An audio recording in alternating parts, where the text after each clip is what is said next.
What's up, everybody? Welcome to Where's the Beef, episode number 4. I'm the Cleaver Colin Andrew, and today we're going to talk about a few things that happened in the world of professional wrestling this week. Starting off with last night, we saw Keith Lee defeat Roderick Strong to become your new NXT North American champion. So congratulations, Keith Lee. Everyone take a second to just bask in his glory. We saw him defeat Roderick Strong with all 3 of the other members of Undisputed Era at ringside, and all try to get involved, if not got involved. Major props to Keith Lee. We also, speaking of Undisputed Era, we saw Undisputed Era fall. That's right. They fell to the grizzled young veterans in the Dusty Classic because Imperium popped up on the little perch that normally William Regal hangs out at. But, yep, Imperium's music hit, and we didn't know where they were at. Everyone's looking, and boom, they're on the perch. Next thing you know, boom, Undisputed Era is out of the Dusty Classic. We also saw the Broserweights, Matt Riddle and Pete Dunne.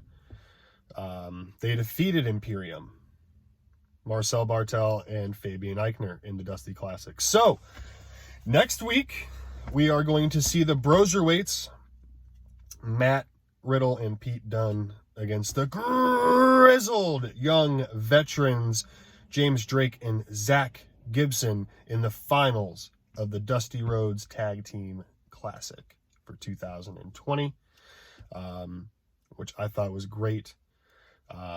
We saw Toni Storm challenge. Who did she challenge last night? Io Shirai.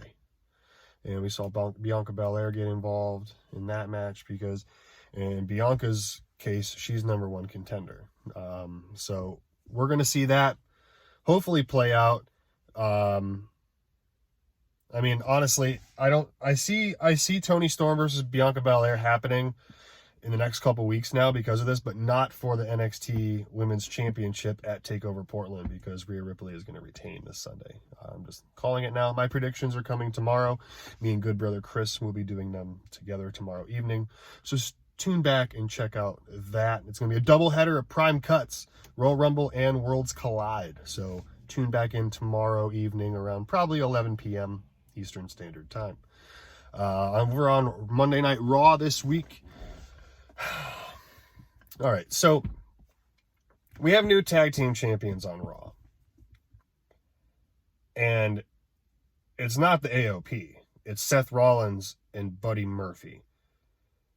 Not the established tag team that has been around and came back and, won NXT tag team titles and won the Dusty Classic. And no, we got Buddy Murphy and Seth Rollins as the new tag team champions for Raw. I don't really know how I feel about this. Again, it should be AOP if you think about it. Buddy Murphy could easily go after the United States Championship, and Seth could try to go after that WWE Championship again against Brock Lesnar. But for now, Seth Rollins and Buddy Murphy are your new Raw Tag Team Champions. They beat the Viking Raiders. We saw one hell of a ladder match on Raw. Andrade defending his United States Championship against Rey Mysterio. I believe it was the first ladder match, title ladder match on Raw since 2007. So I graduated high school in 2006, so that's a pretty long time. Fantastic match. Is this feud over? I don't know. It could be, but we saw Humberto Carrillo come back on Monday after the match because Andrade was going to try to do the hammerlock DDT onto the concrete that Selena Vega pulled up the mat for. Has been his signature thing here, and he actually injured Humberto doing that weeks ago. At first, I didn't know who it was. I thought it was Dominic because dude in a Rey Mysterio mask just jumped the rail. So I was assuming it's going to be Dominic, but no, it's Humberto. So I don't know what they're going to do there. I was honestly hoping with the end of the feud between Andrade and Ray was going to be a hair versus mask match. We haven't had anything like that in forever. And for two luchadors to do it would be great. But maybe down the line we'll get that. I would personally love to see Andrade be the one to quote-unquote retire Rey Mysterio and just pass on the Latino heritage, legacy, whatever, to him. But maybe you'll see that down the road. I don't know. But yeah, man. SmackDown this past week, we saw Daniel Bryan kind of get one up on The Fiend Bray Wyatt. Kane came out. Kane made his return to SmackDown, and The Fiend interrupted him, and he showed up from underneath the ring as Kane was leaving, and Kane turns around and looks at him. He's like, "What took you so long?" And then boom, Daniel Bryan with a flying knee, and Bray's trying to climb back in his hole, and he gets his hair grabbed by Daniel, and we go back to where the Bray Wyatt ripped Daniel's hair out. Daniel ripped some dreadlocks out of the head of Bray Wyatt, and then goes on to have an interview in the back and saying every time Bray Wyatt is in trouble, he runs away or goes back in his hole or whatever, which is true. It is true. But Daniel challenges Bray to a strap match at the Royal Rumble for the Universal Championship. So looks like we're going to be getting a strap match at Royal Rumble, which is pretty cool. We haven't seen one of those in a hot minute. I'm trying to remember the last one. Was it JBL and John Cena maybe? Still, that was quite a while ago. And then I don't remember the stipulation that Roman Reigns picked for him and Baron Corbin. Was it Falls Count Anywhere or... I can't remember, but yeah, I think pretty sure it's a Falls Count Anywhere match because he said he's going to kick his ass all over the arena. So,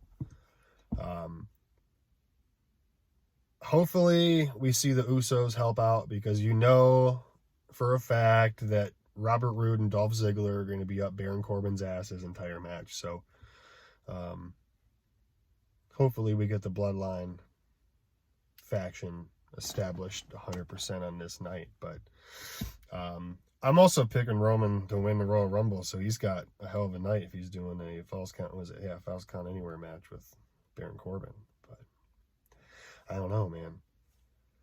We still are getting this Lana and Rusev, Liv Morgan, and Bobby Lashley square bullshit. I'm pretty sure Rusev and Liv Morgan are officially buried at this point because they lost to Bobby Lashley and Lana this past Monday in a mixed tag team match. Poor Liv Morgan, you're so hot, but you get just thrown around like it's nothing, and it's sad. You and Sarah Logan deserve so much more, goddammit. Push Liv Morgan, push Sarah Logan. That's all I'm going to say.